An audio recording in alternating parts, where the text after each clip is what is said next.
আসসালামু আলাইকুম ভিউয়ার্স। আমি একটা নতুন কাটিং মেশিন তৈরি করছি, যা আমার নিজের মেধা দিয়ে আমি এটা তৈরি করছি।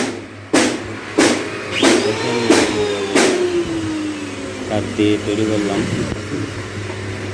আমার বড় মেশিন নেওয়ার সামর্থ্য নাই, তাই আমি অল্প টাকার ভিতরে আমি একটা মেশিন তৈরি করলাম।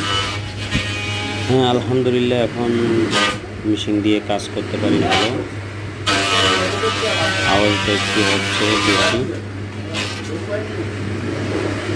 নতুন মোটর এনে লাগাইছিলাম, এখন ওই ভালো মোটর মেশিন দিয়ে লাগাইছিলাম, এ কারণে একটু ঘোড়াগুলো উপরে দিয়ে আসে, তাহলে আবার ওই চালু দিলে আবার বসিগুলো তলে পড়ে যায়। দেখুন মাঠান ধরে